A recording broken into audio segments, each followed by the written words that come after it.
This is the wedding dress. Very pretty. Who is Miss Andress? I'm Miss Andres Ford.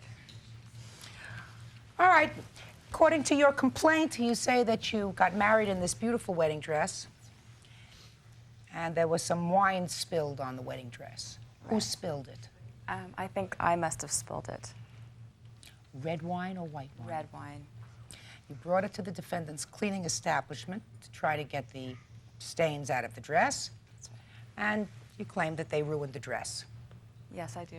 And you say you paid $2,400 for the dress. That's right. And you want $5,000. Tell me why. I believe that a wedding dress is a very special keepsake of a wedding. I feel that there's a lot of sentimental value attached to a dress. I was very, very upset when I saw the chemical burns or stains, I don't know what they are, on the dress when I picked it up. I trusted Mrs. Dugan and her establishment, who present themselves to be specialists in formal gowns. And, you know, I don't know if you can put a monetary value on a dress like that. Well, did you feel as badly, Miss Ford, when you spilled the wine on the dress? You spilled the wine on the dress. You wore it. You were married in it. It's beautiful. You probably look like a beautiful bride because you're a lovely-looking young lady.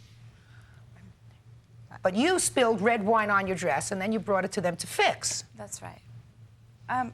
I was under the impression that I'm not a dry cleaning specialist, but that it is possible to get red wine out of a dress.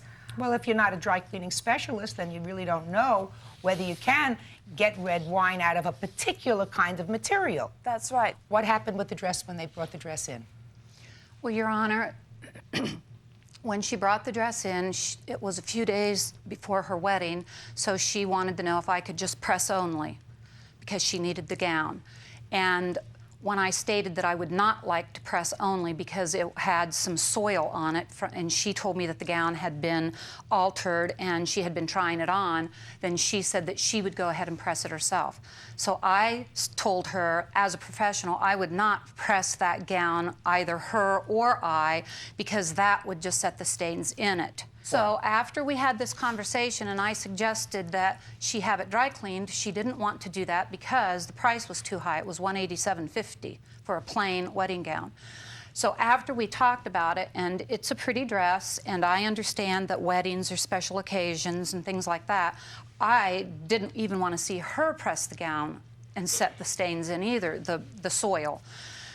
So I agreed that I would do it for her for $67.50 since it was very plain. So that's what we settled on. We would go ahead and do that. So I actually dry cleaned the gown. We professionally pressed it. She picked up the gown, and then she wore it. When she brought it back into our establishment, it did have red wine all over it.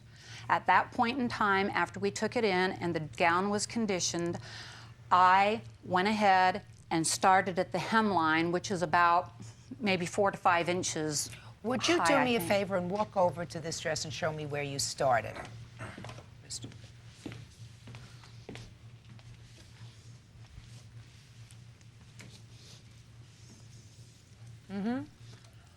Okay. Now, I started down here because if we were going to cause any damage, first of all, I wanted to see if we were going to, because the type of fabric that it is, and also I wanted to be sure that that we could even get it out, how light we could actually get the wine. And the chemicals were perfectly fine on it, Your Honor. The steam gun, of which I have with me, if you would like to have it. No, I don't need it. The steam gun, the pressure at which the steam comes out of the gun, the chemical must be flushed from there because dry cleaning alone will not take this out. So the pressure from the gun coming out caused the yarns, if you can see this, to slip.